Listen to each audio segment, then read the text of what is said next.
আজকের ভিডিওতে যা থাকছে সেটা হচ্ছে ইতালিয়ান নুল্লাওস্তা বা ওয়ার্ক পারমিটের মেয়াদ শেষ হয়ে গেলে আপনি কি করবেন, আসল সত্যটি জেনে নিন।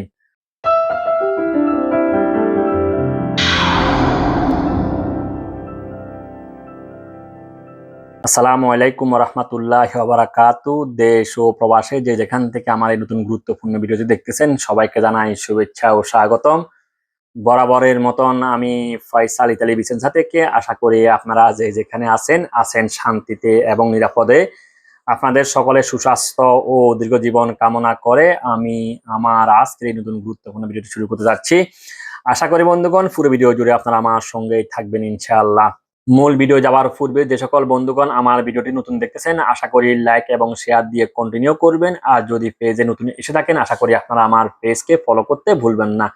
তো বন্ধুগণ কথা না বাড়িয়ে চলুন শুরু করা যাক আজকের এই গুরুত্বপূর্ণ ভিডিওটি। প্রথমে আমি আপনাদেরকে বলবো যে একটি নুল্লাওস্তার মেয়াদ কত মাস বা কতদিন হয়ে থাকে এই প্রসঙ্গে। হ্যাঁ বন্ধুগণ, একটি নুল্লাওস্তার মেয়াদ হয়ে থাকে 6 মাস, অর্থাৎ নুল্লাওস্তার ইস্যু ডেট থেকে 6 মাস হয়ে থাকে। আর এই বিষয়টি আপনার নুল্লাওস্তার গায়ে স্পষ্ট ভাষায় লেখা থাকে।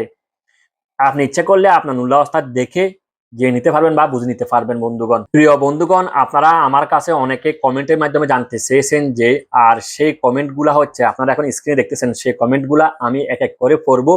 আপনারা কি লিখেছেন বা কি জানতে চেয়েছেন। নাজিবউদ্দিন ভাই লিখেছেন, ভাই আমি তো 4 মাস হলো ইমেল করেছি, তাহলে নুল্লাওস্তার মেয়াদ 6 মাস, আর 2 মাসের মধ্যে না উঠলে কি সমস্যা হবে? আর রিনা আপু লিখেছেন, ভাই আমার ভিসার মেয়াদ শেষ, কিভাবে আবার যাব? অর্থাৎ উনি নুল্লাওস্তাটাকে সম্ভবত মিন করতে চাইতেছেন। লিখেছেন এমডি দেলোয়ার হোসেন, ভাই যদি নুল্লাওস্তার মেয়াদ শেষ হয়ে যায় তখন কি করব? রবিউল সানি ভাই লিখেছেন, আমার কথাও এটাই, এই যে নুল্লাওস্তার মেয়াদ শেষ হয়ে গেলে তখন কি হবে? খন্দকার এমডি সালাউদ্দিন ভাই লিখেছেন, আমি যদি মেল পাঠাই সিরিয়ালের জন্য, সেক্ষেত্রে বিএফএস গ্লোবাল যদি সিরিয়াল না দিয়ে থাকে আর নুল্লাওস্তার মেয়াদ শেষ হয়ে যায়, সেই ক্ষেত্রে কি করব? আবার কি রিনিউ করতে হবে? আরেক জায়গায় উনি লিখেছেন, নুল্লাওস্তার মেয়াদ শেষ হয়ে গেলে করণীয় কি, দয়া করে জানাবেন। তারপরে রবিউল সানি ভাই আরেক জায়গায় লিখেছেন, ভাই আমি এখন ও সিরিয়াল পাই নাই, কিন্তু এখনো 2 মাস মেয়াদ আছে, এখন কি করব ভাইয়া একটু জানাবেন। তো বন্ধুগণ, এই ছিল আপনাদের কমেন্ট বা প্রশ্ন আমার কাছে। আমি আপনাদের কথার মাথায় রেখে আজকে ভিডিওটি করতেছি। আশা করি আমার আজকের এই ভিডিওর মাধ্যমে আপনারা আপনাদের প্রশ্নের উত্তর পেয়ে যাবেন এবং আপনাদের দুশ্চিন্তাও দূর হবে বটে ইনশাআল্লাহ। দেখুন প্রিয় ভাই ও বন্ধুগণ, নুল্লাওস্তার মেয়াদ শেষ হয়ে গেলেও আমি বলবো একদিকে সমস্যা নাই, আবার বলবো সমস্যা আছে। সেটা কিভাবে, আসুন জেনে নিই।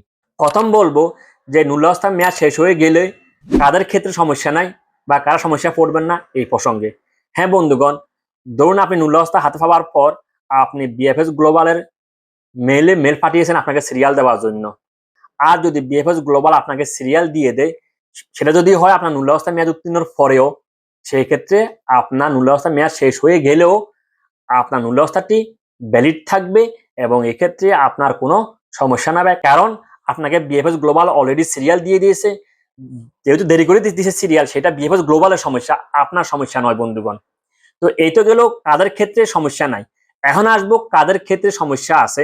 সেটা হচ্ছে বন্ধুগণ, ধরুন আপনি বিএফএস গ্লোবালের কাছে মেল পাঠিয়েছেন সিরিয়ালের জন্য, আর বিএফএস গ্লোবাল আপনাকে সিরিয়াল দেয় নাই এবং ইতিমধ্যে আপনার নুল্লাওস্তার মেয়াদ শেষ হয়ে গেছে।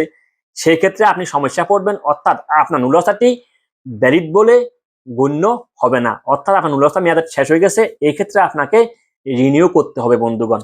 আশা করি বন্ধুগণ আপনারা বুঝতে পেরেছেন যে নুল্লাওস্তার মেয়াদ শেষ হয়ে গেলে কাদের সমস্যা নাই এবং কাদের সমস্যা আছে। এখন আসবো, হ্যাঁ যাদের সমস্যা আছে তাদের করণীয় কি। যেহেতু ওনারা সিরিয়ালও পায় নাই বা ওনারা নুল্লাওস্তার মেয়াদও শেষ হয়ে গেছে, এখন এই ক্ষেত্রে আপনার করণীয় কি? হ্যাঁ বন্ধুগণ, এই ক্ষেত্রে আপনার একটি করণীয় কাজ আছে। সেটা হচ্ছে, এই ক্ষেত্রে আপনি আপনার মালিক বা প্রতিষ্ঠানকে বলুন আপনার নুল্লাওস্তারটিকে রিনিউ করে দেওয়ার জন্য। আর এটা করতে হলে আপনার মালিক বা প্রতিষ্ঠান প্রেফেক্টুরে গিয়ে আপনার নুল্লাওস্তারটিকে রিনিউ করে দিবে। এক্ষেত্রে প্রেফেক্টুরা কি করবে, আপনার নুল্লাওস্তারটিকে রিনিউ করে বাংলাদেশ এম্বাসি বরাবর একটা মেল পাঠিয়ে দিবে এবং কি সেখানে আপনার যাবতীয় ডিটেলস লেখা থাকবে। আর ওইটার কপি, আর ওই কপিটা আপনার মালিককে দিয়ে দিবে। ইচ্ছে করলে আপনি আপনার মালিক থেকে কপিটা সংগ্রহ করে আপনি পরবর্তীতে যখন ফাইল সাবমিট করবেন ভিসার জন্য, সেক্ষেত্রে আপনি এই কপিটা অর্থাৎ এই ডকুমেন্টটা আপনি সাথে সংযুক্ত করে দিবেন বন্ধুগণ। এক্ষেত্রে আপনার সমস্যার সমাধান হয়ে যাবে। আশা করি বন্ধুগণ বিষয়টা বুঝতে পেরেছেন যে কাদের ক্ষেত্রে সমস্যা আছে, কাদের ক্ষেত্রে সমস্যা নাই এবং আপনাদের করণীয় কি এক্ষেত্রে। তো বন্ধুগণ আমি চেষ্টা করেছি আপনাদেরকে পুরো বিষয়টা ক্লিয়ার করতে। আশা করি আপনারা ক্লিয়ার হয়েছেন বটে।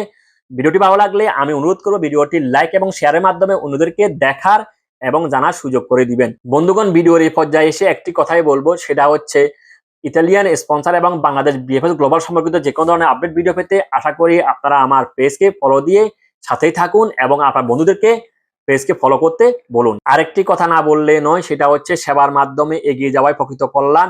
আপনি ভালো থাকুন এবং আপনার কাছের লোকদেরকে ভালো রাখার চেষ্টা করুন। থাকুন আনন্দ লোকে, থাকুন মঙ্গলালোকে। আপনাদের প্রত্যেকের জীবন যেন হয় শান্তি এবং আনন্দময়। দেখাবো নতুন করে আরেকটি ভিডিওতে। সে পর্যন্ত আল্লাহ হাফেজ। আসসালামু আলাইকুম রাহমাতুল্লাহি ওয়া বারাকাতুহু।